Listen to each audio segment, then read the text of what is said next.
હોટલમાં ચોરીની ઘટના સામે આવી છે। ડુમસ હોટલમાં 8,60,000ની ચોરીની ઘટના સામે આવી છે। ચોરીની ઘટના સમયના સીસીટીવી ફૂટેજ પણ સામે આવ્યા છે। ડુમસ પોલીસે સીસીટીવી ફૂટેજના આધારે બે રીઢા આરોપીઓને ઝડપી પાડ્યા છે।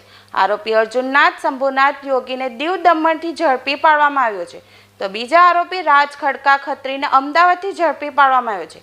આ બનાવમાં કુલ 5 જેટલા આરોપીઓ હતા, જેમાં 3 આરોપીઓને શોધખોળ ચાલી રહી છે। પોલીસે આરોપી રાજ ખડકા ખત્રી પાસેથી 4 લાખ પણ કબજે કરવામાં આવ્યા છે। તે ઉપરાંત આરોપી અર્જુનનાથ શંભુનાથ યોગી પાસેથી ₹1,50,000 કબજે કરી વધુ તપાસ હાથ ધરી છે। તારીખ 9/12/2024ના રોજ ડુમસ પોલીસ સ્ટેશન વિસ્તારમાં આવેલા મોન્ટેસા બિલ્ડિંગના સાલસા એન્જોય રેસ્ટોરન્ટ અને સાલસા રેસ્ટોરન્ટમાંથી ચોરી થઈ હતી। ટોટલ 8,60,000ની ઘરફોડ ચોરી હતી।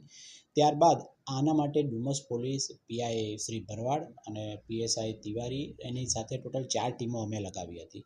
4 ટીમોમાંથી અમને હ્યુમન ઇન્ટેલિજન્સ અને ટેકનિકલ સર્વેલન્સથી આ ઘરફોડની ઘટના અમે ડિટેક્ટ કરેલી છે। તેમાં ટોટલ 3 આરોપીઓ છે, જેમાં મેઇન જે ચોરી કરનાર વ્યક્તિ જે છે રાજ ખડકા ખત્રી, જે ચોરી કરનાર જે વ્યક્તિ છે તેની પણ અટક કરવામાં આવેલી છે।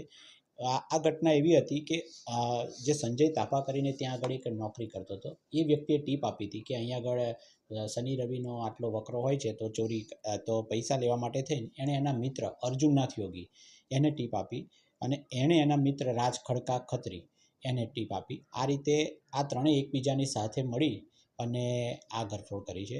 આમાં જે અર્જુનનાથ યોગી છે તેને દીવ ઘોઘલા ખાતેથી ડુમસ પોલીસે અટક કરેલી છે અને જે રાજ ખડકા જે મેઇન ચોરી કરનાર વ્યક્તિ છે તેને અમદાવાદ ઓઢવ ખાતેથી અટક કરવામાં આવી છે।